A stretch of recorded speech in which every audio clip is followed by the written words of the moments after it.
Yes, yes, you are. You are locked in. You are loaded and you are ready for launch. Literally, you're listening to the Andrew Gosser Show on 103.9 WYAB out of Flora, Mississippi. Whoop, whoop. Look, if you want to be a part of the show today, the number is 601 879 0002. If you like that texting device thing going on that we have working on the program, that works too. The number is 601 879 5060. That's not the only way to listen to the show. We're streaming on Rumble. We're streaming on X. We're streaming on YouTube. We're streaming on that social media platform that begins with a F, but I don't like saying the word. And we're also streaming at WYAB.com. Plenty of places to find us. Look, iron sharpens iron, so one person sharpens another.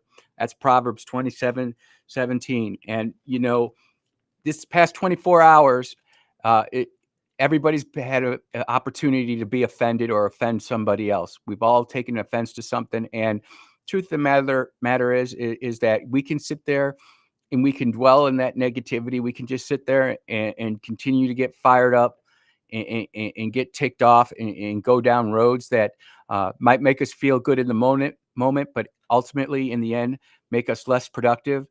And I, quite frankly, don't want to do that. I had the awesome surprise last night. I came home, was detoxing from the show. It was a crazy one. And my son from Milwaukee shows up with his buddies. And so we went into immediate entertainment mode, and that's awesome. So Noah and his crew are down here for a couple days. So they're hanging out, driving down to New Orleans, listening to the show. Drive safe, boys. We'll see you tonight. And then it's just been really cool. One good thing after another. And I want to start the show off with some really good news, man. And it is the Coast Guard rescue crew. They rescued over nearly 200 people. This is coming from Task and Purpose. The team of Rescue 6553 that nearly saved 200 people this past week was awarded the Distinguished Flying Cross for two of them, and two of them got the Air Medal. And I've got to say this, as someone who's been in the military, with the military, those medals don't usually get put out too quick. Normally, there's a very long process that goes through.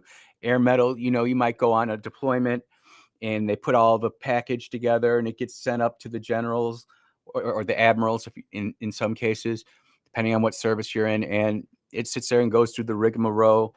And a Distinguished Flying Cross, that's absolutely insane. That's really, really good. Those are really high level awards. The Distinguished Flying Cross, the only things higher than that are the Medal of Honor, the Navy Cross, the Defense Distinguished Service, Homeland Security Distinguished Service, and Transportation Distinguished Service. So it's a really high honor for those troops who took part in that mission. That level, for those of us who were in the military, is equal to like a level of a 06 award level. I mean, that's very senior officer leadership type award. And for their actions, Lieutenant Ian Hopper and Rescue Swimmer Petty Officer 3rd Class Scott Ruska, who we've all talked about, received the Distinguished Flying Crosses. The award is given for heroism or extraordinary achievement while participating in aerial flight. Meanwhile, the lieutenant co-pilot, Lieutenant Blair Ogajafor, I hope I said that right, Lieutenant. If I didn't, I apologize, but good on you for flying. And Petty Officer 3rd Class Seth Reeves got their air medals. So, good stuff's happening out there. No need to panic about the youth of America. No need to panic about where our country's heading. Yeah, we take 2 steps forward and 1 step back. Sometimes we take 3 steps forward and 1 step back. Sometimes we take 4 steps forward and we take 5 steps back. But we're moving in the right direction. And there are great people out there doing great things for our country in times that it's truly difficult out there. And I just feel grateful for people like these people who are representing us in the Coast Guard. And that's awesome. And I don't hear anybody talking about how great our Coast Guard is. I don't hear anybody talking about how great our first responders are. All we get to seem to hear about is the doom and gloom. And I just truly do not want to be a part of it. Does that mean that I turn my head away from it and not look at the problems that are around us? No, I do. But if if it's out there and it's good and we can talk about it, I want to. And there's some other good stuff that's out there. I want to make sure that I get the right spot. And here we are. You know, Mississippi has benefited a lot from the big, beautiful bill. We have. I know some people don't feel like necessarily talking about it right now. That's not their cup of tea, but hey, that's where I'm at. And it's interesting to me because the big, beautiful bill was a unique inflection point in politics. It brought people from all different flavors of the Republicans, from the quote unquote establishment to the quote unquote Tea Party extremists. They all came together. We all got together to get this big tea part or this big beautiful bill together and passed. And you know what? We all can take credit for it. And sometimes I think, especially in conservative politics, that's where we go wrong is, oh, we got this passed, but I still don't like this guy or I don't like that guy. Well, this video popped out and it came across my feed today as I was getting ready and show prepping because I don't come to this show unprepared. I always make sure I've got more than enough to get through the show usually. But this came out and I wanted to play it because I thought it was great. Not only did it talk about the good stuff happening in Mississippi, but it brought together some people that maybe in my audience normally wouldn't want to listen to. But I think it's great. So here we go. Hello, I'm Jason White, Mississippi Speaker of the Mississippi House of Representatives. My name is Rodney Hall. I am the representative for the 20th District of Mississippi. Hey, I'm Clay DeWeese. I'm the representative from Oxford, Mississippi. Hey, I'm Michael Watson, Mississippi's 36th Secretary of State. And I just want to say thank you to President Trump. President Trump, I want to say thank you from Mississippi and the Mississippi Legislature for delivering historic and preserving tax cuts for hardworking Mississippians. People bringing more of their paycheck home, very important. It's a roadmap for all of our states. I'm also interested in the opportunity zones that he's now making that a permanent policy for us. When you look at Mississippi and our shipbuilding culture, our industry, and our history, we're so thankful for him bolstering the shipbuilding industry. We look forward to continue to protect the entire country. Extremely proud about the One Big Beautiful Bill. Looking forward to see it being implemented, not just in Mississippi, but all across the nation. Yep. And when that popped up, I was like, well, golly gee, how about that? Mississippi actually getting good stuff done. Now, I am not blind and not turning a deaf ear to everything else that's going on. I'm just completely over it. And as you know, we've talked about the rules of politics, and Rule 2 always applies. Even if you don't like Rule 2, you have to have it and accept it, and that is control what you can control. If you can somehow go up down to Pennsylvania Avenue, 1600, and get in Trump's ear and tell him that, hey, he needs to do X, Y, and Z, good on you. But for me, not just my sanity or mental health, just because I'm generally a positive guy. You talk to people I hang out with, my church friends, they'll say Andy's a pretty positive looking dude. He's always trying to find the bright side of stuff. There is way too much good stuff going on right now inside the United States and in Mississippi for me to doom scroll. And I just, it's funny. I haven't talked to my kids about this. I've heard this from, I have talked to my daughter about doom scrolling, but I haven't talked to my sons about it. They're a little bit older than my daughter, but it's true. People are just going out there finding something to, oh my God, did you see what's trending on Insta today? Do you see what's trending on X today? I don't want none of that in hot garbage. My brain is too busy worrying about other stuff. I don't want to melt it down with silliness. And there is good stuff happening out there. We just have to look for it. And I'm telling you, I know that maybe because we're in Mississippi, we don't see it because we're here and we're surrounded by it. But if you talk to people who have moved here from other states, especially blue states, if you talk to people around the country, you will see that we in general are generally in a better mood. I don't know if it's because our tea is sweeter, if the people are more friendly. It's definitely because we got better food. And I would also say, and this is beyond a shadow of a doubt, it's the fact that a majority of us are in church on Sunday. It just makes Mississippi a better place to be. Now, there are other stories out there that I want to get to. Um, a lot of them are international or national in nature. One of them comes from overseas complaining about us. And I do want to talk about that because I think it's really important that we remember that where the world is today and how good we have it as humanity in general is because of the United States and our breakthroughs in technology, in medicine, in science. We lead the way on that. And what happens? Somebody doesn't like something that the United States does, or something doesn't go quite the way one of our scientists think it's supposed to go, and all of a sudden we're the worst thing out there. And they'll sit there and they'll complain about us. They'll tear us down. They'll rip America to shreds. Meanwhile, they take our foreign aid. Meanwhile, they fly our military jets in their homeland defense. Meanwhile, they'll send their politicians and their dignitaries over to us to ask for more aid and more help.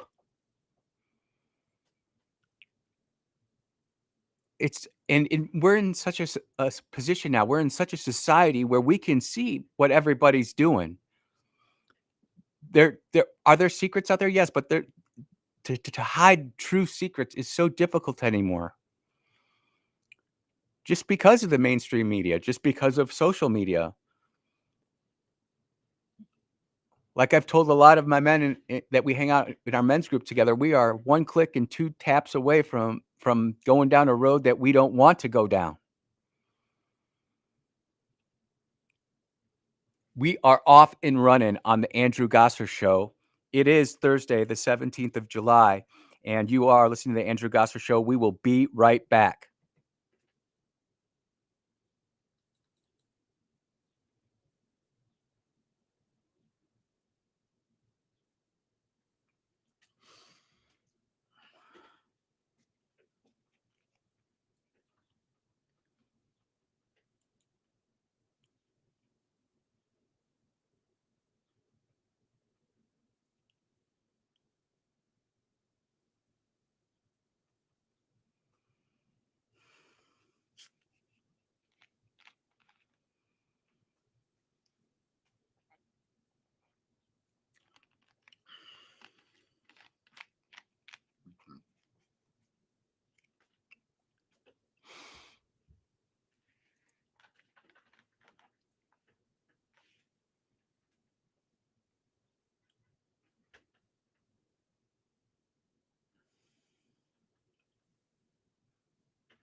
We're just in a commercial break. We'll be right back.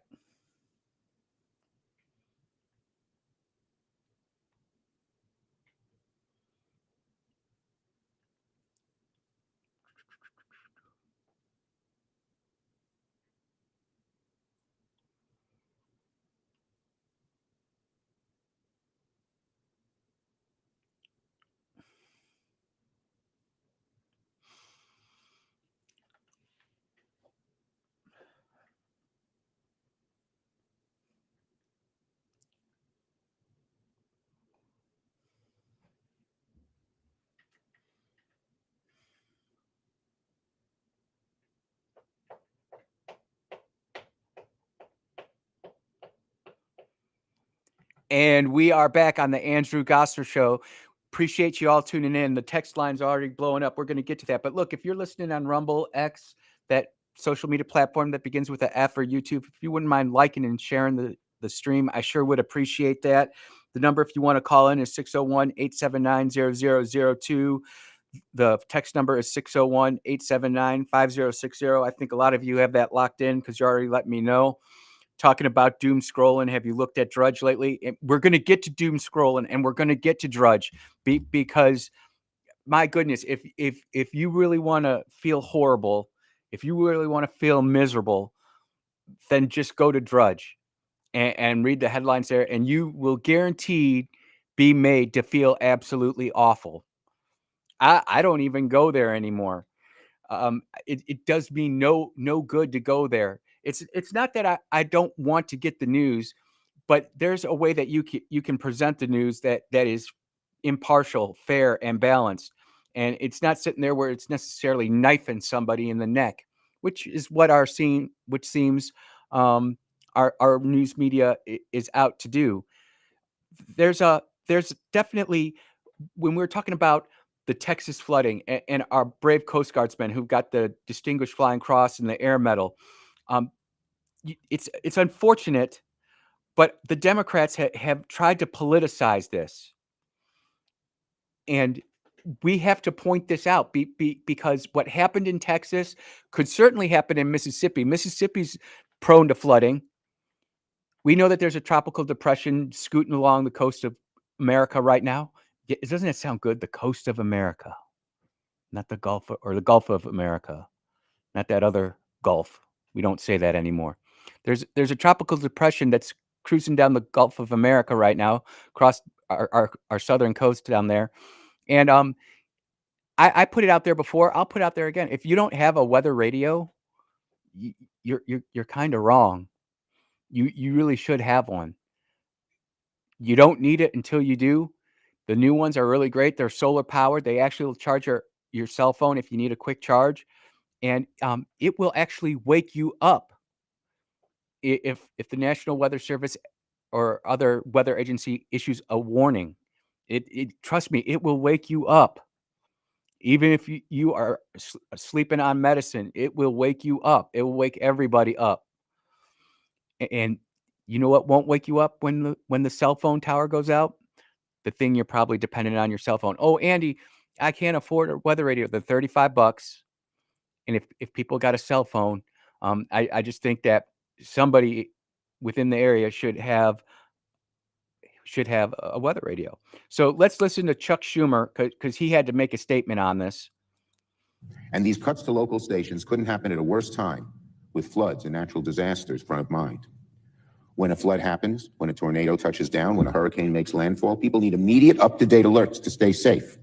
And sometimes, all too often, public broadcasting is the only way for people to hear what's going on. It's a matter of life and death. So why is Donald Trump so helpful? That's Senator Chuck Schumer, minority leader in the Senate for the Democrats. I'm curious, does anybody depend on NPR or PBS for their weather radar and weather updates? I honestly use a YouTube weather guy named Ryan Hall, y'all. I'll check him out every day. And if he's got something to update, that's great. I'm also got my weather app. I don't know anybody who actually turns into these services anymore. And it's really interesting because the Democrats All they want to do is keep funding these NGOs, these organizations that at one time did serve a purpose. I know when 1976, and I was 3.5 years old, I appreciated Sesame Street and Zoom, if you remember Zoom. If you know, you know. But we are not in that time anymore. For those of us who remember Congress in 1993 when they stopped the ICE deliveries, Newt Gingrich got in trouble for that. We used to keep Congress cool with blocks of ice, and they would have it delivered up until the 90s. And the evil Republicans got rid of the ice deliveries. Hundreds of jobs lost delivering ice that ended up not doing anything anyways because we had modern refrigeration. There's an awesome X channel. It's the Media Research Center at the MRC, and they have this 1 minute and 35-second bit of sound going after and kind of explaining why Chuck Schumer is wrong. And I want to play that. This is coming from the MRC when Brett Bozell was on Newsmax. Won't people like Dana Bash in the left-wing media say anything to keep the left-wing grift of taxpayer dollars funding left-wing propaganda? Yeah, let's talk about a recent example, the Kerrville County, Texas flooding. While the floods were ongoing, as they had just started, Texas Public Broadcasting System thought it was necessary, as the floods had begun in earnest, to send out on their own social media channels an APB to have their listeners call their members of Congress to preserve their funding. They were actively lobbying to preserve their funding while the floods were going on. There's very little evidence to suggest that the local NPR affiliate in Kerrville County ever really went on the air as the floods were starting to become a massive problem down there. In fact, Kerrville County Police Department confirmed to us at Media Research Center that they did every single local radio show, private show in and around Kerrville County, except for KTXI, which is the NPR affiliate, because KTXI never picked up the phone and called them to have the local police spokesman talk about the emerging crisis down there. Isn't that something? Isn't that something? And honestly, this is why it's so much harder to be a conservative than a liberal or a Democrat. Because a Democrat, you only have to feel good. But conservative, you've got to think about what the issue and what you're going through. And you have to be able to quickly and convincingly form an argument. And the truth of the matter is it's awesome. I've got a couple of you fellows out there working in construction. Always let me know you're listening. I really appreciate it. They're sitting there depending on things like WYAB to get their information so that they can have arguments to go back to their buddies and talk about. Chuck Schumer and these liberals who are sitting there whining and complaining about the big, beautiful bill and defunding Doge or defunding NPR and PBS. That's great stuff. And there's even more to this story because we talked about the 3 Republicans who didn't vote to defund it, but it just goes deep, and we got to continue to hold our elected officials accountable. And I'm telling you, it's a lot easier to hold a local official accountable than it is, say, a congressman or a senator or the president. And like I reminded you all yesterday, I will remind you today, tomorrow, and the next day that politics is a game of addition, not subtraction. And that's the only way that we're going to really get stuff done. I am excited to talk about what's going to happen tomorrow. In the second hour tomorrow from 11 to 12, maybe from 11 to 11:30, not sure quite yet, we're going to have Joe Pye Thomas on. As you know, when I was guest hosting for Jameson, I would always try to bring on J6ers and have them get to tell their side of the story. Lieutenant Colonel Larry Brock, the highest ranking military officer who was incarcerated during J6, for J6. So we're going to have Joe Pye Thomas on starting at 11 o'clock in the second hour. And we're just going to let him kind of tell his story because isn't it funny now? We're only 6 months into Trump's term. He pardons the J6ers, and it's like we're on to the next thing. Some of you in my text let me know that you're done with Trump. I'm sure I'm glad we got Trump over Kamala. For nothing else, those J6ers. We're going to have more examples of that as the program unfolds today. You're listening to the Andrew Gosser Show on 103.9 WYAB. We will be right back.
And we are back on the Andrew Gosser Show at W1 or WYAB 103.9.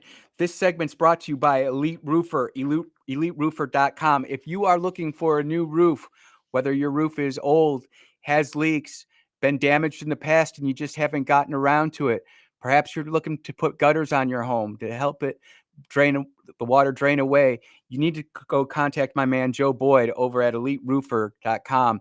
They can take care of you. I personally know Joe, go to church with him, known him for over 8 years, honorable businessman, and he's going to take care of you. He's going to sit you down and go through your options. He's just not going to sell you a cookie cutter, a box idea that's going to be best for him and his company. He's going to make sure that you get the roof and gutters that you need. That's EliteRoofer.com.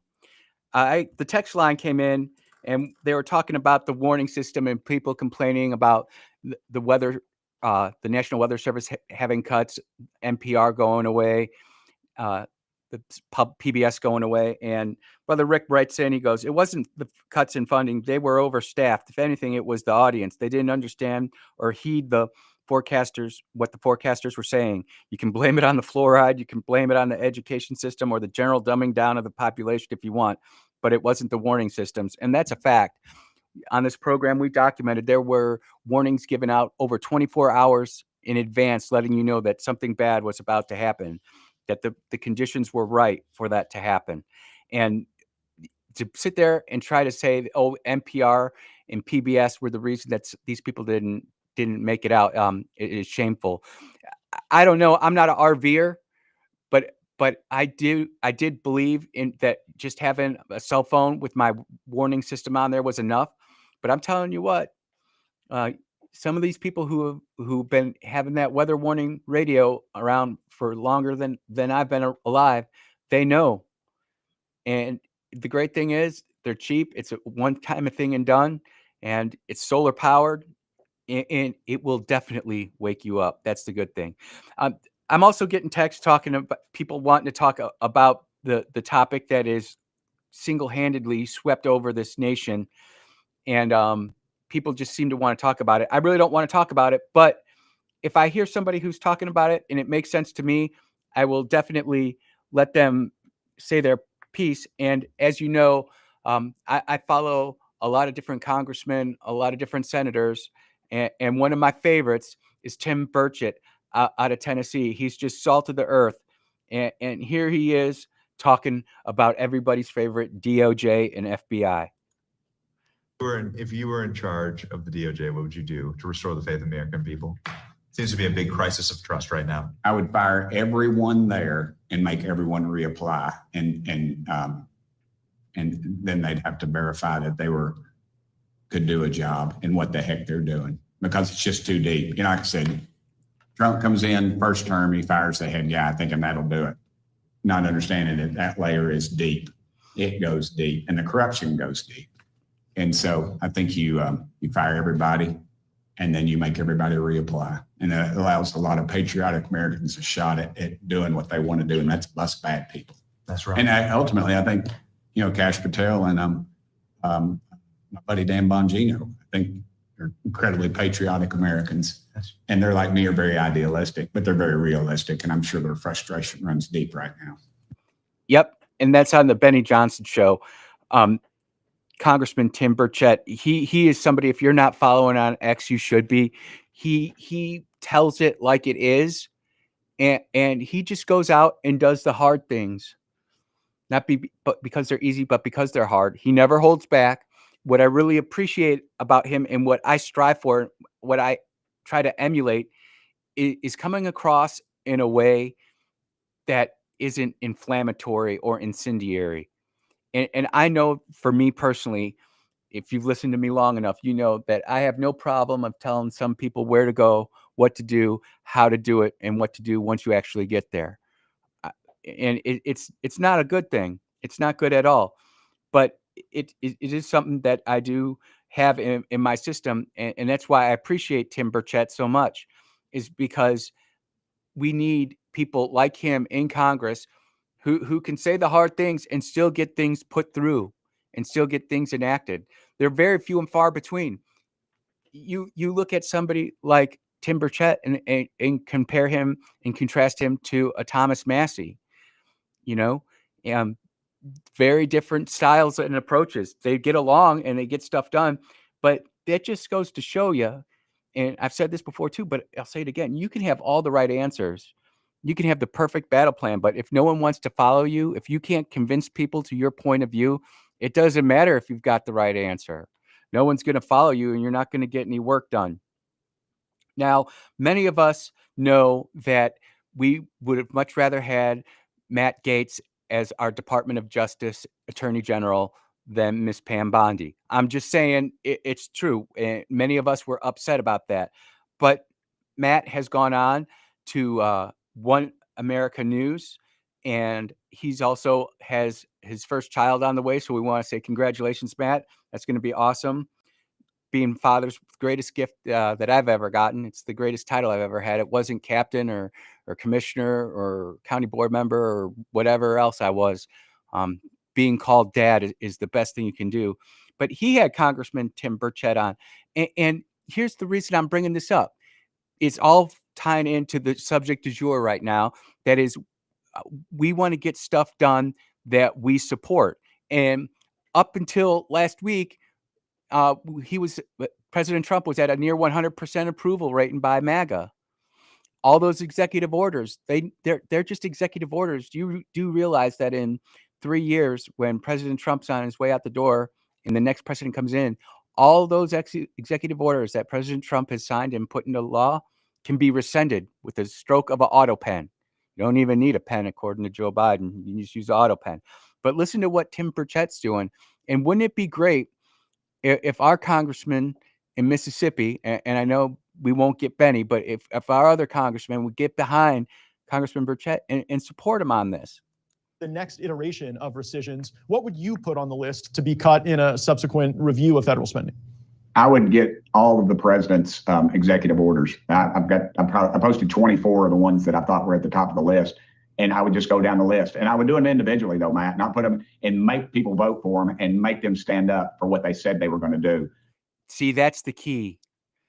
Right now, with this first one, they lumped it all together. We talked about that. The reason they had to lump it all together is to get past the filibuster rule in the Senate. But there's a way to use the parliamentary system to get around this. And Tim Burchett is doing it, putting these executive orders up one or two at a time and letting everybody vote on it. And he's going to explain why it's so difficult. Because when you put them in a big package, you just take that one hit if you vote against it, and it's, there's another bright, shiny object down the road that Congress starts focusing on. If you just go, if we did one a week over the course of the rest of the year and just eliminated all of those, or maybe 2 a week. But currently right now, like I said, I put 24 out on bills. I can't even get committees in the Republican-controlled Congress to take them up. Isn't that something? Even when we had all the momentum, even when we had all the support going our way, we still couldn't get it through. And now there's dissension within the ranks, and that's never a good thing. Now all of a sudden, the buzzards can start picking away at the edges, and that's what they'll do. And we can expect that from the Democrats, and we can expect that from the left, whether that be nationally or locally or state. But when we're not all singing from the same sheet of music, to get something as simple done as Trump's executive orders, which are good, even those of us who are extremely upset with the latest problem, I didn't hear anybody complaining about his executive orders. And if you were complaining about them, you certainly didn't call in and let me know. So did they tell you why? No, it's the usual. I always go, hey, that thing that just rushed by me was an iceberg. They're in no rush to do anything, but that's the way we've always done business around here. You're going to check with the lobbyists, the K Street crowd, make sure they're taken care of. And I've been trying to defund the Taliban for over a year. You remember that when you were in Congress. You helped me with that. And here I finally passed it again. And now the Senate hasn't even taken a blink at it. We're talking $40 million a week. Think about that right now. $40 million a week going to the Taliban in Afghanistan. I'm just asking you, Mississippi, what would $40 million a week go towards Jackson's water problems or our road system around Mississippi if you don't want to focus on Jackson? We could literally overnight begin to massively change things, but we can't even defund the Taliban in the Senate. Brutal. It's brutal. Let's finish this up. Going to our enemies. I was handed something by a good friend of yours and mine just about 2 hours ago. Yeah, about 2 hours ago. And it showed that there was I think they said $57 million and just more of taxpayer money had gone to the Taliban in Afghanistan. And, it's mind boggling that we don't stand up for what we say we're going to do. And the reason we don't, and you said it multiple times on the floor and in other places, it's the K Street lobbyists. They're greasing somebody. They've got a wife and or girlfriend that works for one of these NGOs, and that dark money's coming back.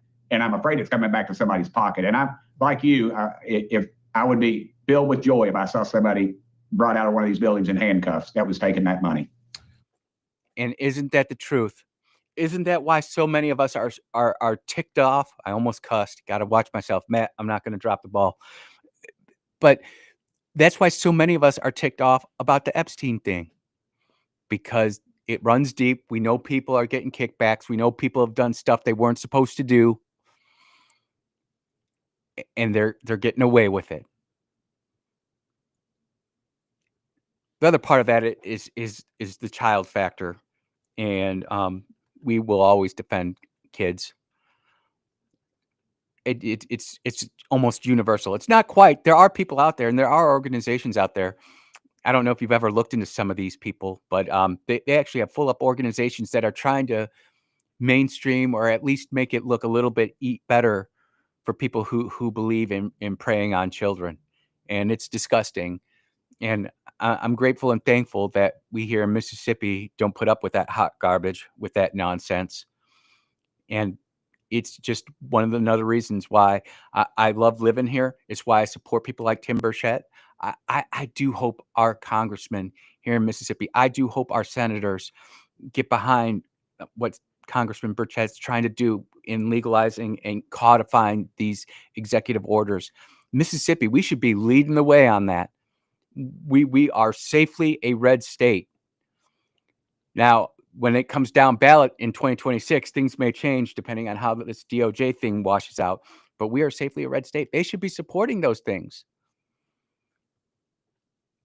But if you don't let them know that you support what Congressman Burchett's trying to do, then they'll never get the memo and most likely won't go along with it. But if enough people let you know, then you start turning heads. Things start going in a different direction, and you can have a positive impact on your community. And that's ultimately what we're trying to do. But we'll talk about more of that either later on in the show or in a future show. Can only touch on that rail so many times. You're listening to the Andrew Gosser Show on 103.9 WYAB. We will be right back.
You are listening to the Andrew Gosser Show on 103.9 WYAB, and no, I will not let you down. We continue to bring you the most current events, the important news, and topics that can help you get along with your day-to-day life, make you a better person, make us all a better place to live, get us more informed. I was sitting there looking there this morning. Chip Matthews, Clay Edwards did a great job talking about what's happening on in Canton. And I do have those stories pulled up, and I will talk about them in the next hour. But for someone who's been fighting that fight for so long and to see some closure up there, but what's happening in Canton is happening all over the place, not just in Mississippi, but in all local governments everywhere. It's incredible.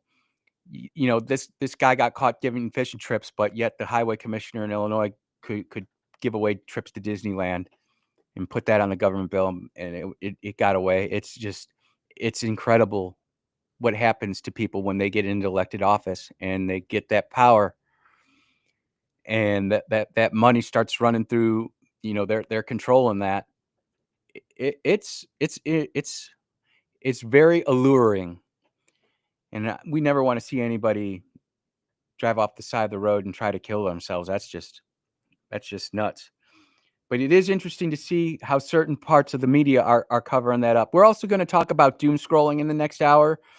I've got a great piece of sound from one of my favorite senators out there right now who's actually talking, and it's probably going to shock you when you hear who it is. We definitely need to go through that. We also have to talk about one of these organizations that loves taking America's money to promote their own agenda, while at the same time just ripping the United States down. You might know this organization, you might not, but it's important that we talk about it and put it into context so that we can go out there and see that when people are actually trying to cause fear, uncertainty, and doubt, which is one of the biggest things, the biggest weapons out there that the politicians or the other side can use against us, is fear, uncertainty, and doubt. Oh, if we take away that NPR money, oh, if we take away that PBS money, people are going to die. We know that's not true.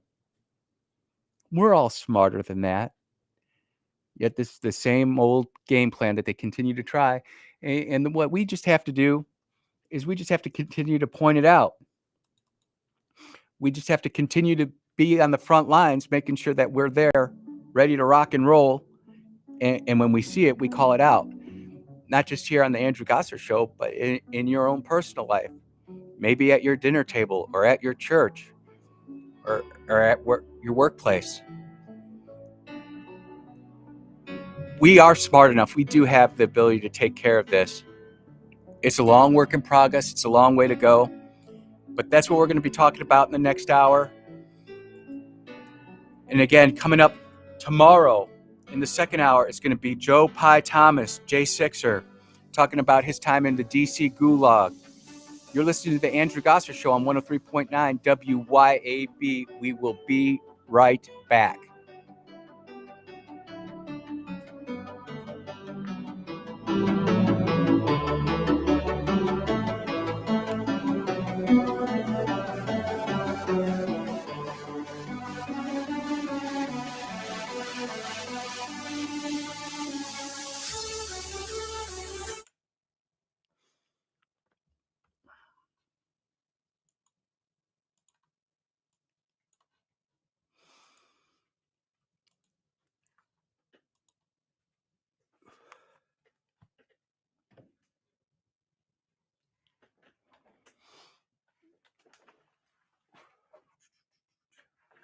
We're on the top of the hour break. We'll be right back.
Yes, yes, you are. You are listening to the Andrew Gosser Show on 103.9 WYAB. It is Thursday, the 17th of July, 2025. We are streaming on Rumble. We are streaming on X. We are streaming on YouTube and even that social media platform that begins with a F, but I don't like saying the name. We're also streaming at the mothership, WYAB.com, completely straight through with all the commercials. You can hear all the great advertisers and talk all the time at WYAB.com. It's really important to me for today's show. After yesterday, it was a tough show yesterday. I'm not going to lie.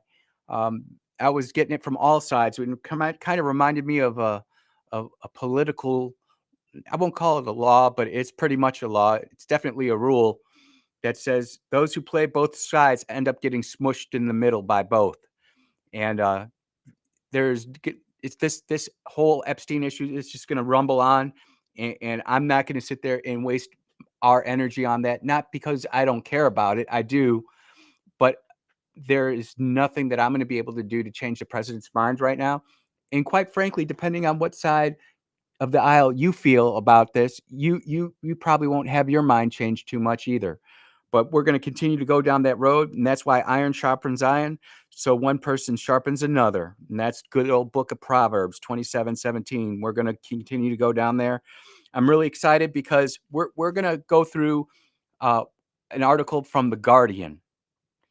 That's where I want to go to next, and it is a monstrous article. And I don't want to necessarily go through every single bit of it because, quite truthfully, I could do a whole 3-hour podcast with no commercial breaks just talking about how screwed up this article is. But what I am going to do right now, before we get talking about it, I'm going to copy it over here. We're going to go into X over here, and I'm going to post it so that everybody can see it and follow along as we're walking through this, because they are absolutely complaining about SpaceX and Grok, and the title is how inside Elon Musk's plan to rain SpaceX's rocket debris over Hawaii's pristine waters. And what this goes into is the whole rocket development for Starship. For those of you who don't know, Elon likes building rockets. We know Elon likes building AI. We know Elon likes building satellites to give everybody internet. And on the whole, we can say that Starlink has been a force multiplier to everybody who lives in rural areas around not just Mississippi, not just America, but the world. You can get internet for about $120 a month anywhere in the world at this point, as long as they have the license to beam it into there, which is a great deal, which is a really great benefactor for humanity. Like during the floods, when all the cable internet was wiped out, Starlink was there. You have a mobile Starlink terminal and you're good to go. But I just want to talk about this because the way that this article frames the debate would make you think that every time SpaceX and Elon Musk, and only SpaceX and Elon Musk, launch a rocket, a sea turtle is dying. Every time Elon Musk launches a rocket, millions of fish are being poisoned. And it's brutal. This article is brutal. I bet you it's 6,000, 7,000 words. And they're complaining about this. And so what I try to do as an objective man, of someone who appreciates science, who appreciates what satellites and space has done for humanity, is I try to get to the bottom of this. And the truth of the matter is that these are people who are not journalists, although if you go to The Guardian, they would propose themselves as journalists, but they're not. And they are trying to take a scientific approach and not give you all of the science. So I'm going to give you some of the science that I was able to look up this morning with about 2 hours worth of show prep just for this. And I want to try to make make you understand that the lies that they're talking about this program are not true, and eventually we're going to get to the point to where we're not even going to be having rockets landing in the water. So for some scale of this, Elon Musk has built the Falcon 9 family of rockets. They're almost always recovered.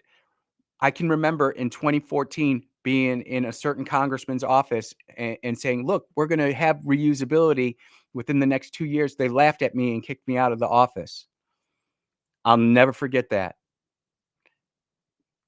Congressman Bill Posey's office, if you want to know. But we are now recovering all of our small to mid and middle lift rockets. And even the Falcon Heavy, which uses the 3 boosters that are strapped together, we can recover all of those depending on the type of profile the customer wants to go to. You might not have to expend them all, but sometimes rocket boosters are expended into the water. Most of us who are listening to this show, I'll say most of us, were born when the space shuttle was flying. And there were different parts of the space shuttle that would be expended into the water every time. You had the 2 solid rocket boosters, which would be expended into the water, and then we would recover them.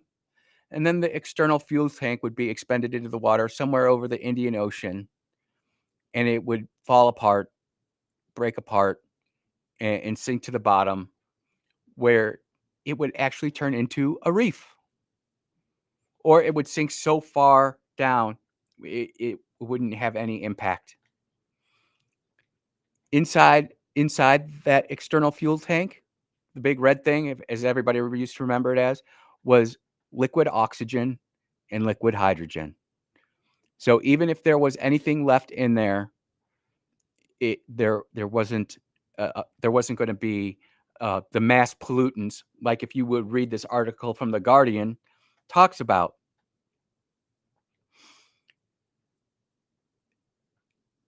Now, the solid rocket motors, on the other hand, they're actually incredibly, they create a lot of pollution. They're dirty, but we would recover that. But the water would still go up inside of the solid rocket motors, and there was some pollution there. But even there, not bad. And I would remind all of my tree-hugging friends, the new NASA rocket, Artemis, those external fuel tanks, which are really dirty, they are discarded into the ocean, and they do sink to the ground.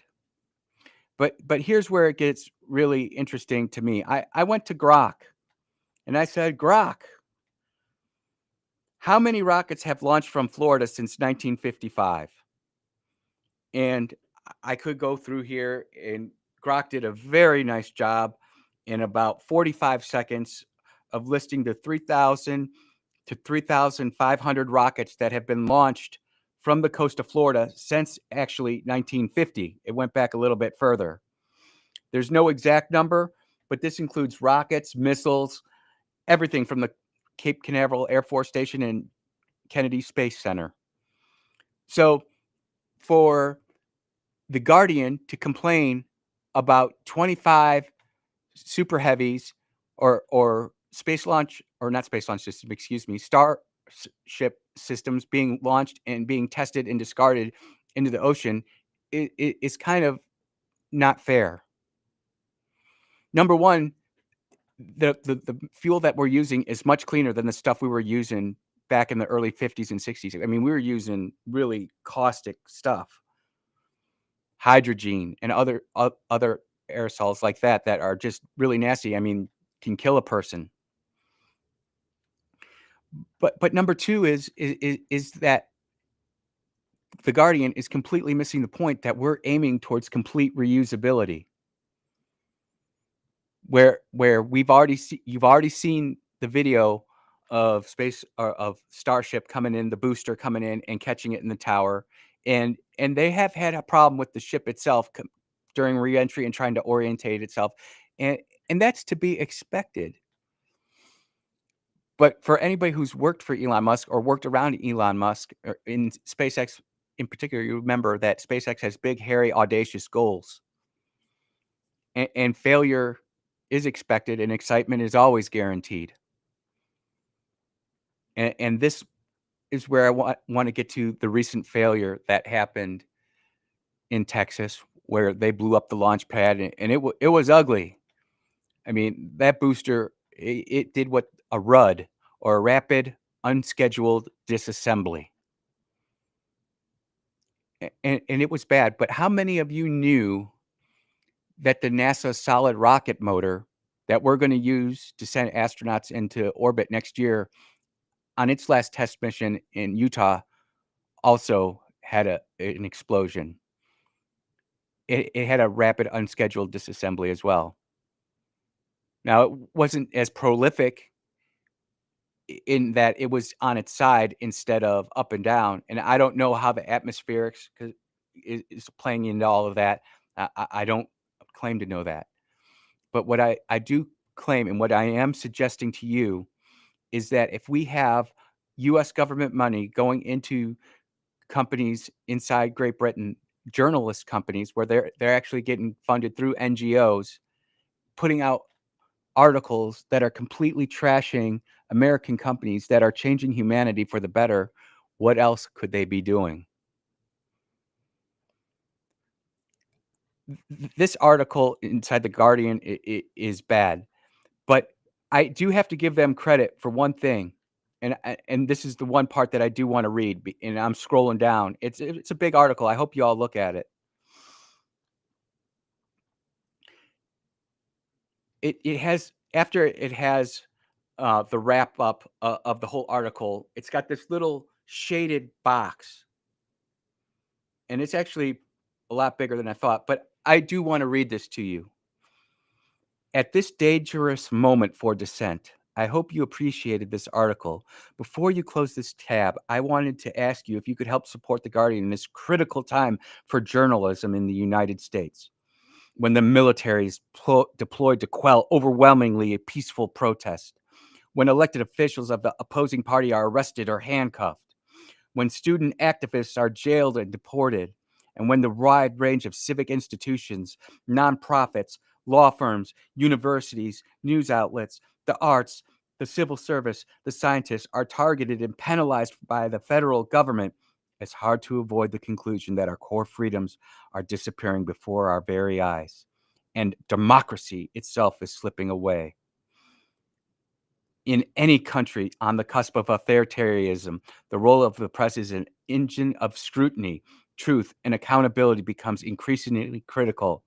At The Guardian, we see it as our job not only to report the suppression of dissenting voices, but to make sure those voices are heard. Guardian, where were you the last 4 years when Americans were getting locked up and put in jail for dissenting peacefully? Are you talking about the January 6th protests that were mostly peaceful, except when the federal agents were inciting violence, throwing in grenades into the crowd? Or were you talking about the mostly peaceful protest in Los Angeles recently? That would really be good to know. It goes on and on asking, but I'll get to the pull quote. It has never been more urgent or more perilous to pursue reporting in the United States that holds the power to account and counters the spread of misinformation. Is that when Twitter banned all conservative thought? And you literally had a liberal hive mind on X? Well, now X, formerly Twitter? Or is it because we don't necessarily have to go to your news sites to get information, because everybody can put that information out there, and then the public can decide whether it's believable or causable or not? Can you spare just 37 seconds now and support our work and protect the free press? We value whatever you can spare, but a recurring contribution makes the most impact, enabling greater investment into our most crucial, fearless journalism. It's a load of hot garbage. And it's unfortunate that mainstream media is turning into a psyop, into junk science. The coast of Hawaii is not going to be polluted with a bunch of rockets. That's not what's going to happen. But if you read that article, that's what you would turn out and come to believe. I think it's shameful, and quite frankly, that's the disservice. That's why we just don't trust the news media anymore. We'll talk about that. I've gone long this segment. You're listening to the Andrew Gosser Show on 103.9 WYAB. We will be right back.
Oh, yeah. You are listening to the Andrew Gosser Show on 103.9 WYAB. And it's only fitting that only in America can you be a Republican and say, you know what? Sometimes Democrats got something that might be worth listening to. And it's only in America where the Democrats can say, you know what, maybe the Republicans are right some of the time. America's the greatest place on earth, and we will lead the way in developing everything that we think we need. If we think we need it, we're going to spend the capital, the resources, whether that be AI, whether that be entertainment, whether that be news consumption, social media. And there is a senator in Washington, D.C., who is completely unconventional. And he does not vote with me ever. He's definitely a Democrat. But he is truly saying some things that I think are worth listening to, because we are getting to a point with artificial intelligence seeping in. And we've talked about how the news media is collapsing in upon itself, and AI is actually starting to take over segments of that. I don't know if you know that, but there are actually AI news writers right now that are looking out there, sifting stuff and learning how to write news, and it's happening. And we're consuming that. How do we consume that? We doom scroll. And it's just funny because who would have thought that Senator Fetterman, John Fetterman of Pennsylvania, would have dropped some of the best knowledge on this that I've heard in a long time. And I think it's worthy to listen to what he has to say about it.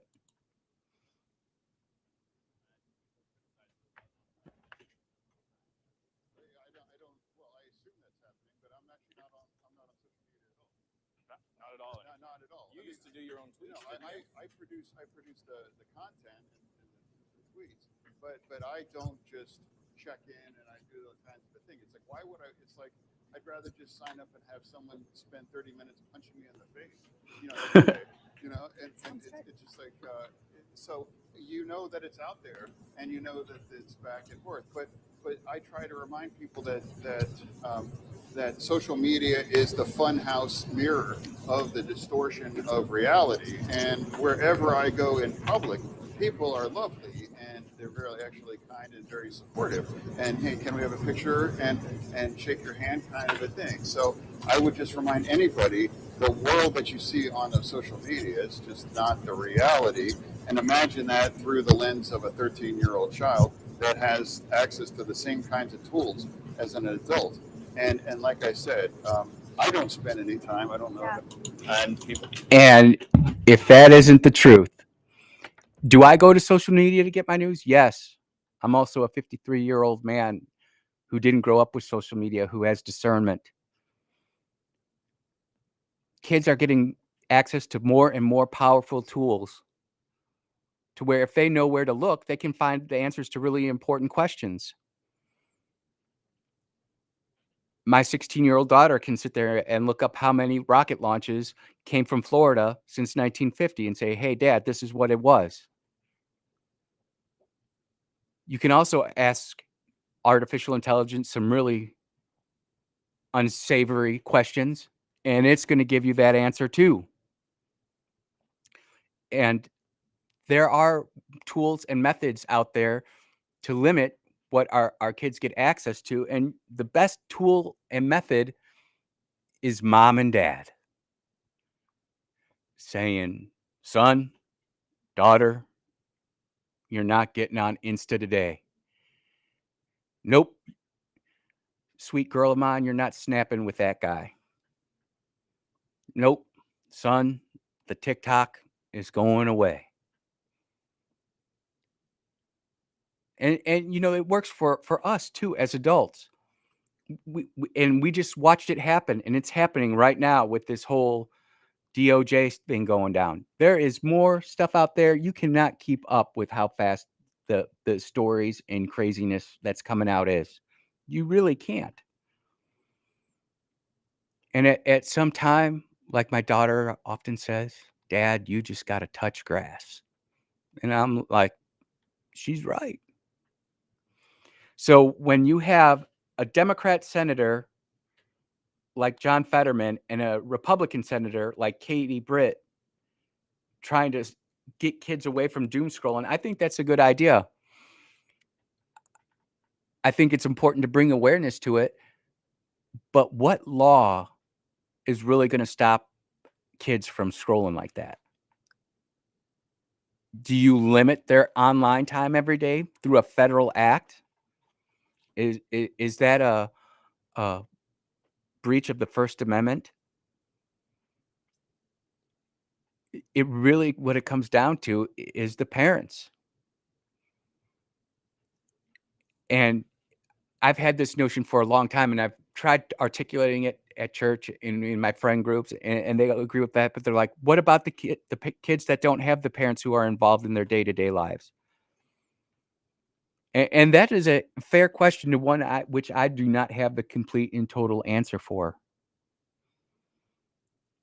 But what I do know is that parents who are involved in their kids' lives, especially their social media, and I tell this story often. I was preaching a sermon, and I gave my phone to my daughter, and I said, "Sweet girl, can you open up your dad's phone and go look through his email? I need you to find something." To see the look of horror on some of these people's face, because I was letting my daughter go through my cell phone. I didn't have anything to hide, and I could tell you it's the exact same way. "Toots, I need to see your phone." Zoom right in there, right in front of her. Now, do I actually go through and go through all the details? Of course not. She's a 16-year-old girl, and I'm not gonna sit there and go through all that. But it's the fact she knows that I could if I had to. And it makes her make wiser and better decisions. And we as parents have to make those stands and take that stand in front of our kids and let them know that, look, they are the child, we are the adult, and this doom scrolling stuff is done. And it really is doom scrolling.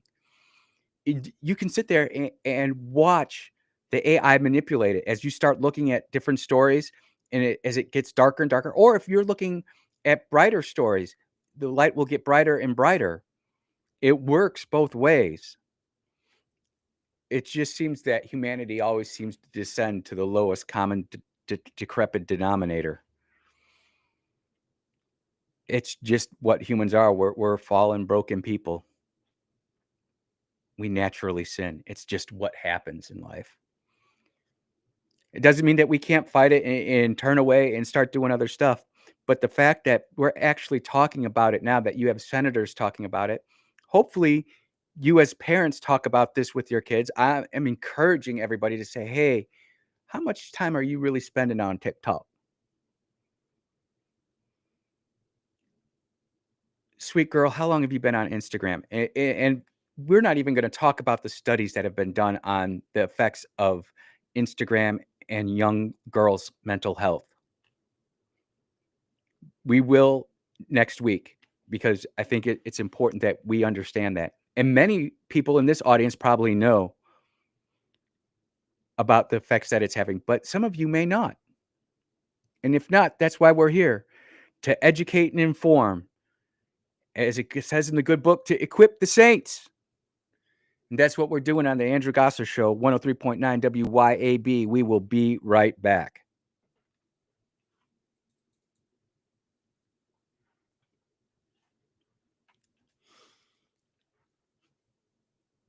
Hey, we're on a commercial break. But I had to stand up. My legs are just like glitching. But we're on a commercial break. We'll be right back.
And you are listening to the Andrew Gosser Show on 103.9 WYAB, streaming on Rumble, streaming on X, streaming on YouTube, streaming on that social media platform that begins with a F.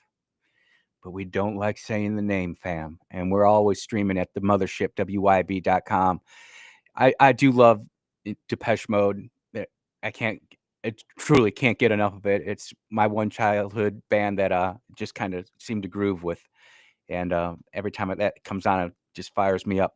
This is the audience participation part of the show. I need you to text me at 601-879-5060. Where do you look for local news? Because we're about to go through the local news right now. And I'm just going to tell you the places that I look locally for me. But I'm new to Mississippi, and I know that there are a lot of places out there that you might go to that I do not. And I would like to add that to my daily collection of looking for interesting things to talk about, things that I think are important to the state of Mississippi, to the radio show, to the county. And it doesn't just have to be locally here in the greater Jackson area. Hines, Madison, Rankin, Capaya, Hines, Warren, or Yazoo. If it's out there ways, I want to know about it. So this is the first place I always go to in the morning for local news is Magnolia Tribune. And I like them. They are conservative leaning, but I wouldn't call them as far as conservative maybe as I tend to go to, but I do like them. I agree that they have good stuff there. And then to kind of like ground myself out from Magnolia Tribune, I go to Mississippi Today. And that gets my leftist fill pretty quick. But they do have good shows, and they have been really on top of the Goon Squad story in Rankin, and I can appreciate that. But like they're absolutely, I'm looking at there right now, and there's absolutely nothing about the corruption in Canton. Absolutely nothing about that. Another place that I like going to is Jackson Jambalaya, Kingfish. Either people really like Kingfish or they don't like Kingfish. But the thing about Kingfish is he's always going to tell you what he thinks, and there's very little filter there. So I go there all the time. I like looking there.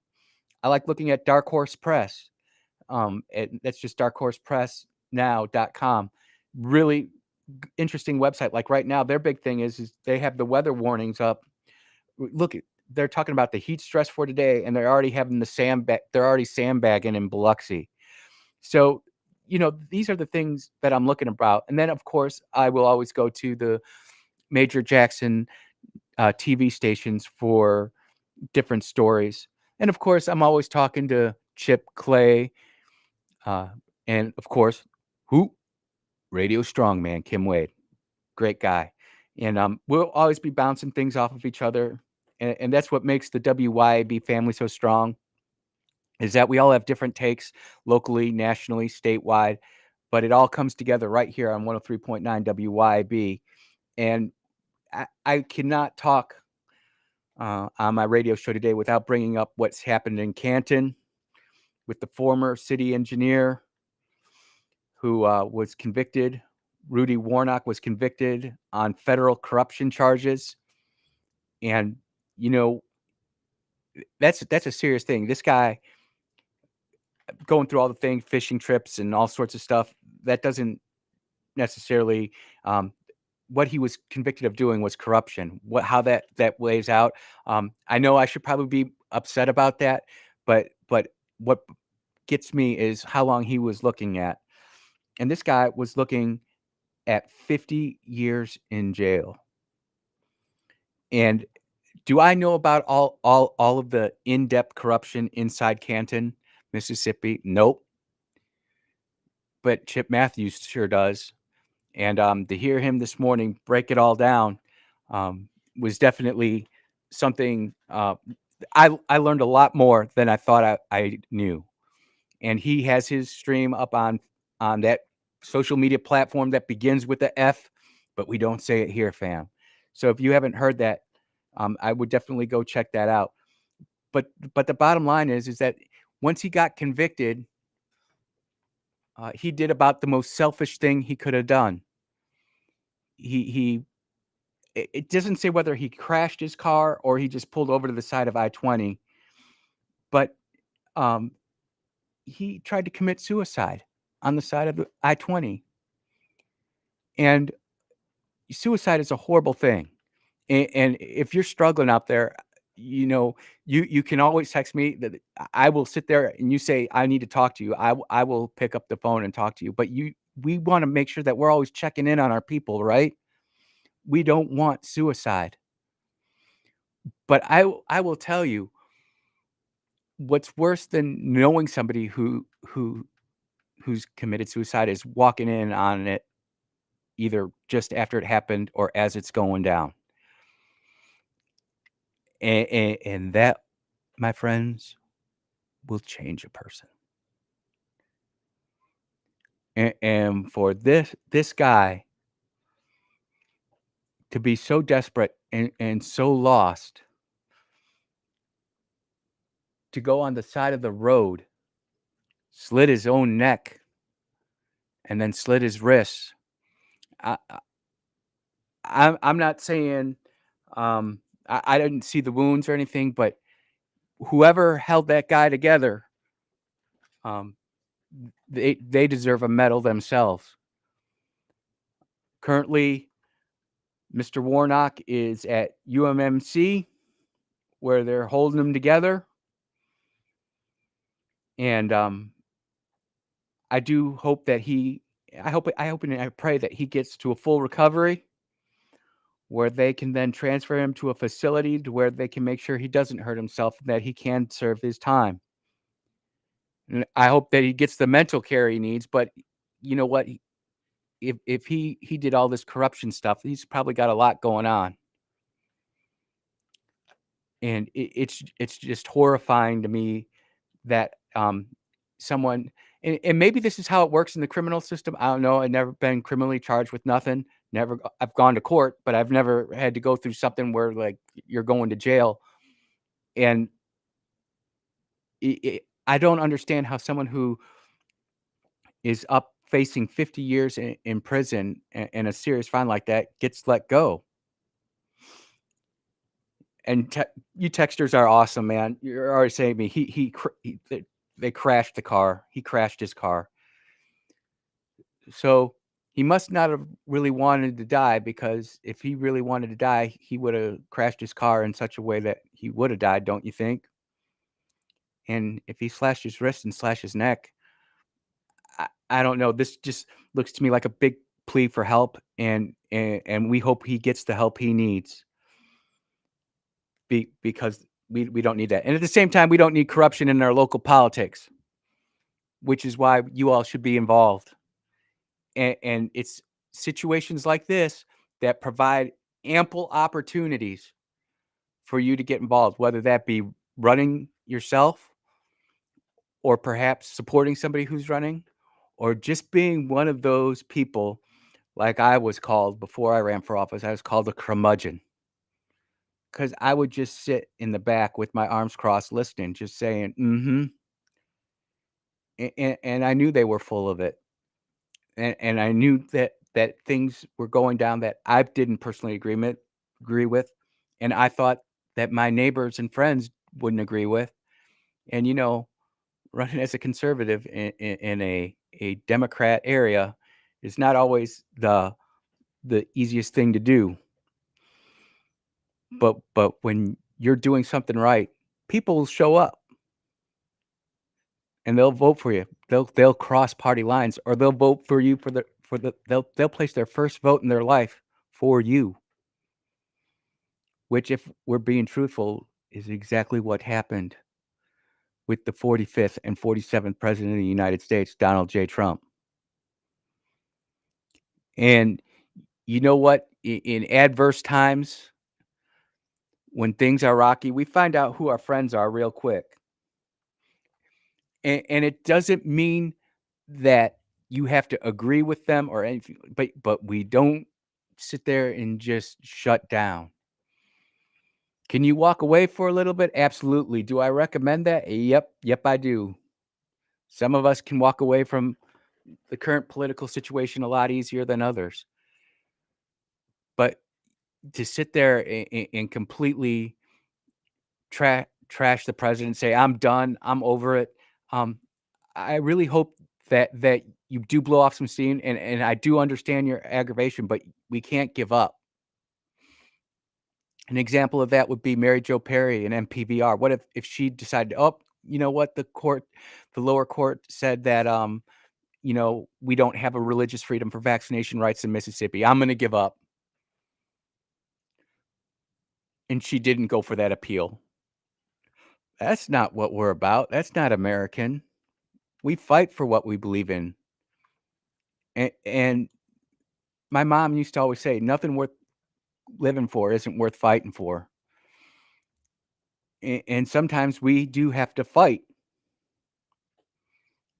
It's not fun. Like, there are some people who enjoy the political fight, who enjoy the verbal duel, and, there was a point in my life where I did enjoy that, and, I can look back at certain things that I said and speeches that I gave where I was like, "Ooh, I got that sucker good."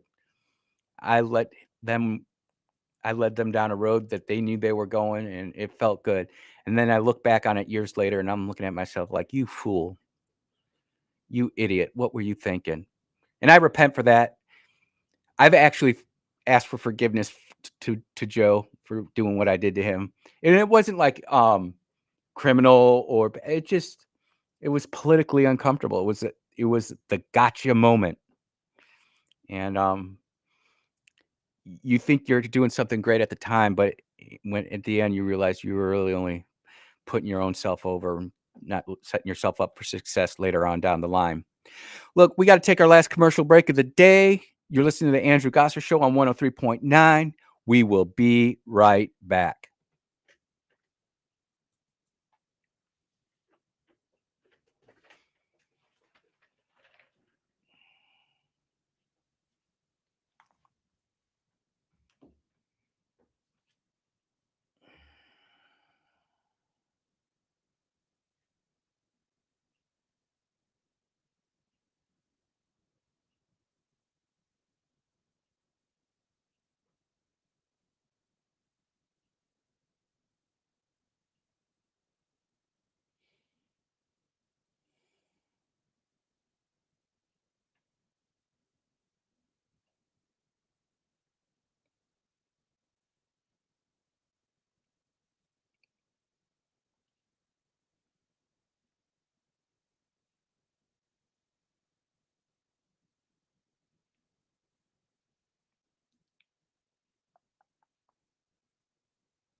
and we have to make sure that that doesn't happen again.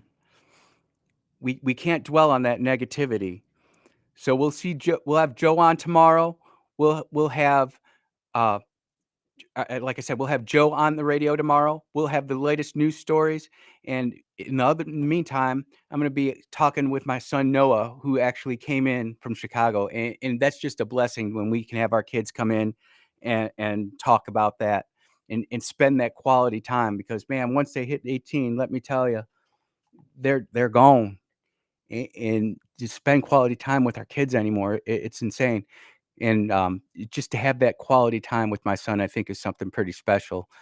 We'll probably go out and hit Foundation Burger. That's like one of my favorite places to go for burgers, and hopefully they come online soon. That would be really great to have them as a sponsor.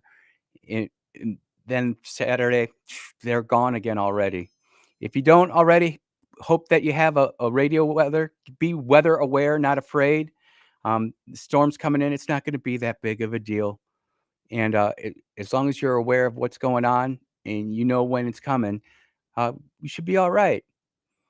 Don't fall into that doom scrolling crap. It's garbage, and it's coming. You're listening to the Andrew Gosser Show. We will be back in roughly 22 hours. Hey, and if you haven't yet, do me a favor. I would really appreciate it if you were on Rumble X, YouTube, or that Facebook platform that begins with an F. Like and subscribe to the channel and share the stream. It really helps us grow, and that's all we're trying to do here at WYAB 103.9. You were listening to Andrew Gosser Show. We'll see you in 22 hours. Peace.